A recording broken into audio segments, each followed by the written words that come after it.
গুনাহ করা, বলো না গো কার দরবারে গিয়ে আমি আবার মাপ চাই? তুমি ছাড়া তো আমাদের মালিক নেই। আল্লাহ তুমি মাপ না করলে আমি কার দরবারে গিয়া দ্বারস্থ হব? আর আমার মতো গুনাহগাররে যদি মাপ না করে জাহান্নামের আগুনে জ্বালাও, বলো না তোমার কি ফায়দা হবে? তোমার কি লাভ হবে? এইভাবে 40 দিন টানা কান্না শুরু করছে। কানতে কানতে কানতে চোখ দিয়া পানি পড়ে না, এখন রক্ত পড়ে। এমন কান্না কানছে রে, এমন ভাবে তওবা করছে, তওবা করতে গিয়ে আমার মালিক নিয়ে তো খুশি করা করছে।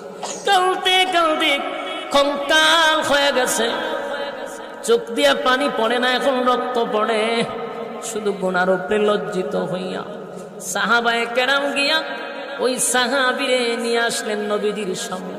নবীজি তাকায়া দেখে সাহাবী চোখ দিয়া রক্ত পড়ে, শরীরটা যেন কঙ্কাল হয়ে গেছে।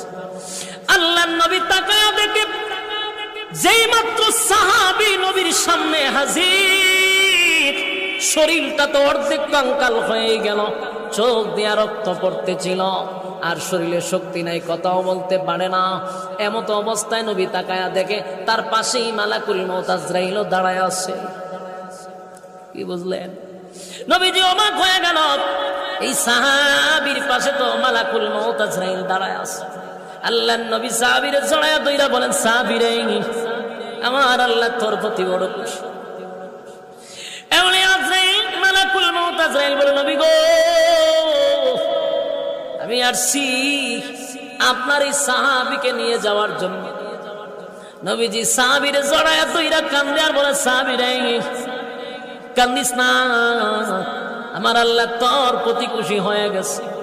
এই মুহূর্তে মালাকুল মউত আজরাইল তোরে নিতে আসছে, জীবনের জন্য দুনিয়া থেকে বিদায় হয়ে যাবে।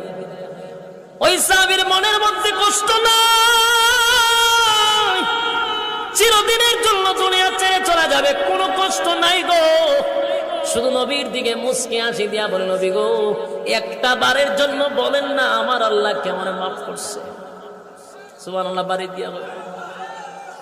মালাকুল মউত আজরাইল চলে আসছে। নবীজি তার কানে জানাইছে যে মালাকুল মউত আজরাইল আসছে তোমারে নেওয়ার জন্য, হচ্ছে এইদিকে কোনো চিন্তা নেই।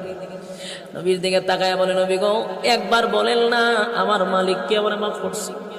আল্লাহর নবী বলেন, সাহাবীরে তোর জীবনের সমস্ত গুনাহ আমার আল্লাহ মাফ করে নিষ্পাপ বানায়া দিছে। সাহাবী বলে, আমার আর কোনো দুঃখ নাই, আমি যাওয়ার জন্য